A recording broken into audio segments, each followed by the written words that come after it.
शारदीय नवरात्र की सभी भक्तों को बहुत बहुत शुभकामनाएं। आज प्रथम दिवस श्री शैलपुत्री मैया के नाम से जाना जाता है। माँ दुर्गा अपने पहले स्वरूप में शैलपुत्री के नाम से जानी जाती हैं। पर्वतराज हिमालय के यहाँ पुत्री रूप में उत्पन्न होने के कारण इनका यह नाम पड़ा। वृषभ स्थिता इन माता जी के दाहिनी हाथ में त्रिशूल और बाएं हाथ में कमल पुष्प शोभित है।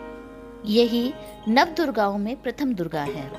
अपने पूर्व जन्म में ये प्रजापति दक्ष की कन्या के रूप में उत्पन्न हुई थी। इनका नाम सती था। इनका विवाह भगवान शंकर जी से हुआ था।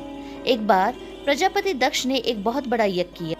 सारे देवी देवताओं को अपना अपना यज्ञ भाग प्राप्त करने के लिए उन्होंने उनको आमंत्रित किया, किंतु शंकर जी को उन्होंने इस यज्ञ में आमंत्रित नहीं किया। सती जी ने जब यह सुना कि हमारे पिता एक अत्यंत विशाल यज्ञ का अनुष्ठान कर रहे हैं, तब वहां जाने के लिए उनका मन विकल हो उठा।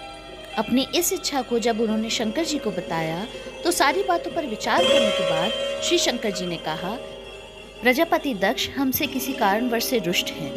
अपने यज्ञ में उन्होंने सारे देवताओं को आमंत्रित किया है, उनके यज्ञ भाग भी उन्हें समर्पित किए हैं, किंतु हमें जानबूझकर नहीं बुलाया है, कोई सूचना भी नहीं भेजी। ऐसी स्थिति में तुम्हारा वहां जाना किसी प्रकार से श्रेयस्कर नहीं होगा।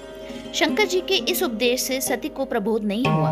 पिता का यज्ञ देखने वहां जाकर माता और बहनों से मिलने की उनकी व्यग्रता किसी प्रकार कम नहीं हुई। उनका प्रबल आग्रह देखकर भगवान शंकर जी ने उन्हें वहां जाने की अनुमति दे दी। सती ने पिता के घर पहुंचकर देखा कि कोई भी उनसे आदर और प्रेम के साथ बातचीत नहीं कर रहा है। सारे लोग मुंह फेर कर खड़े हुए हैं।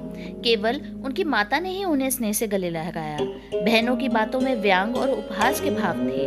भगवान शंकर जी के प्रति तिरस्कार का भाव सभी के मन में भरा हुआ था। सभी परिजनों के इस व्यवहार से उनको बहुत क्लेश पहुंचा। सती का हृदय शोक, ग्लानि और क्रोध से संतप्त हो उठा। उन्होंने सोचा, भगवान शंकर जी की बात न मानकर उन्होंने यहाँ आकर बहुत बड़ी गलती की। वे अपने पति भगवान शंकर जी के इस अपमान को सह न सकी। उन्होंने अपने उस रूप को तत्क्षण वहीं योगाग्नि द्वारा जलाकर भस्म कर दिया।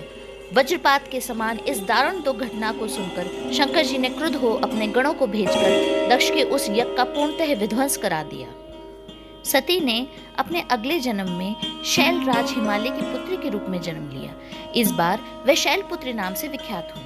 पार्वती, हेमवती भी उन्हीं के नाम है। उपनिषद की एक कथा के अनुसार इन्होंने हेमवती स्वरूप में देवताओं का गर्भ भंजन भी किया था। शैलपुत्री देवी का विवाह भी शंकर जी से ही हुआ है। नव दुर्गाओं में प्रथम शैलपुत्री दुर्गा का महत्व और शक्तियां अनंत हैं। नवरात्र पूजन में प्रथम दिवस इन्हीं की पूजा और उपासना की जाती है। इस प्रथम दिन की उपासना में योगी अपने मन को मूलाधार चक्र में स्थित करते हैं। यहीं से उनकी योगा साधना का आरंभ होता है। माता रानी के और विविध स्वरूपों व उनकी महिमा को जानने के लिए हमारे चैनल के साथ बने रहिए। जय माता दी।